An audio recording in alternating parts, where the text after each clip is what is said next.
I've got a few things I'm nerding out about. One is quickly Slay the Spire 2. I talked about that last week. I love a rogue-like deck builder. And I didn't honestly realize I liked deck builders until I basically was told, because I love Balatro is a poker-style deck builder, because you get cards, your cards aren't always the same. You get different things come up, and you can add them to your hands. And I always thought deck builder was like Yu-Gi-Oh, where I'm like, I play Pikachu or whatever. I don't know how Yu-Gi-Oh works, but it was cards. That's all I remember. So I don't know what's going on right now. This is like way high level nerdier than I thought. You're like deck building. Wow. I'm like, are you building a deck on your house? What are you talking about? He's gonna have Pokemon build a deck on the back of his house. It's weird. Much like you, I've had people hold my hand and educate me up. So yeah, you start with a small sized deck of cards like Dominion. If you haven't played Dominion, I think you're familiar with like Dominion. Okay. You guys need to come over to our house one night. We'll all play. But you start with a smaller deck, and then as you go through the game, you add things to your deck to go in a certain build direction that you want to do.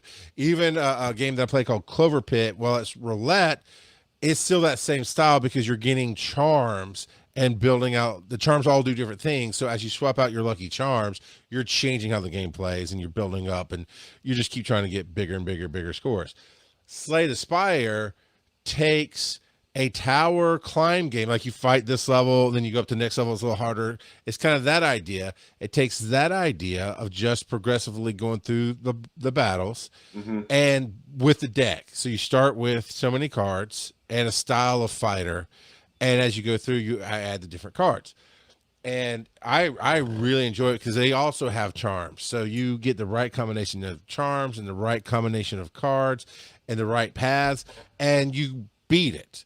And then there's 10 levels of ascension, and each level gets harder and harder and harder to beat. And it's one of those games I keep going back to. I had the first one on my phone, and I've gotten multiple ascensions on multiple characters. It's just that fun for me.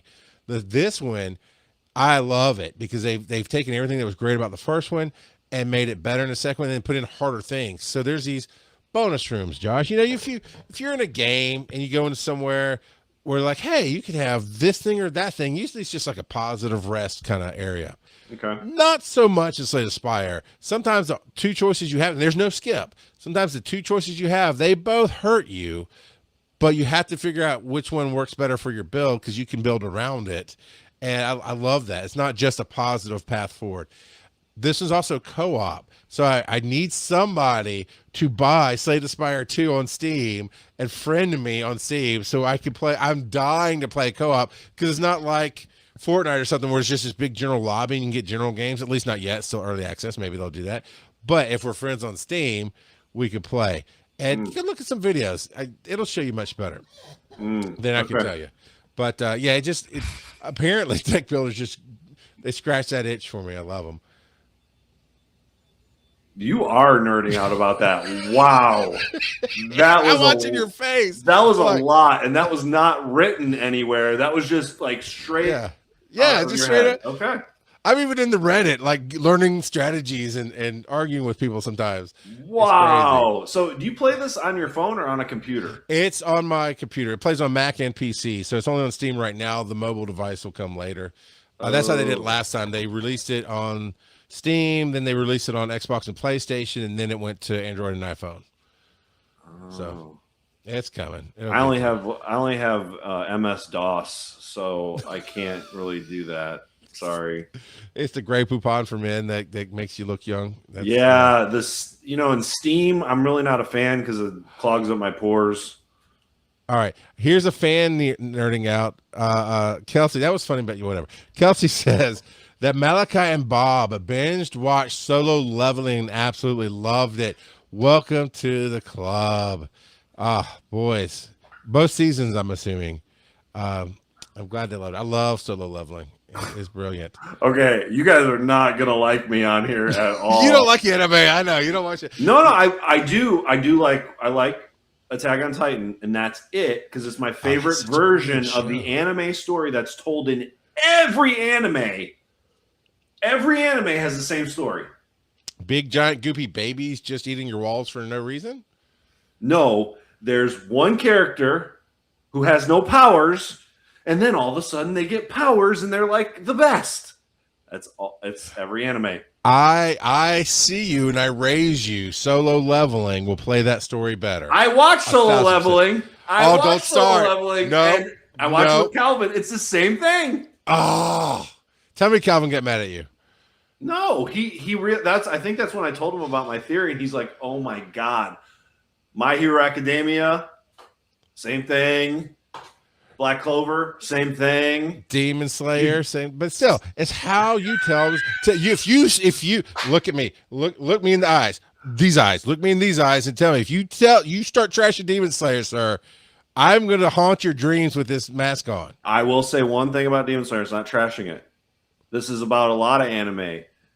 Kids should not be watching Demon Slayer. Oh, yeah, no, 100%. Yeah. Okay. Yeah. But they are. And it was funny. I was at a con and I was next to another creator. And he's like, my son watches Demon Slayer, and the mom was there too. And I'm like, you let your kid watch Demon Slayer? And I just explained a scene to her that I saw when Calvin was watching it, and I turned it off because I was like, oh my gosh.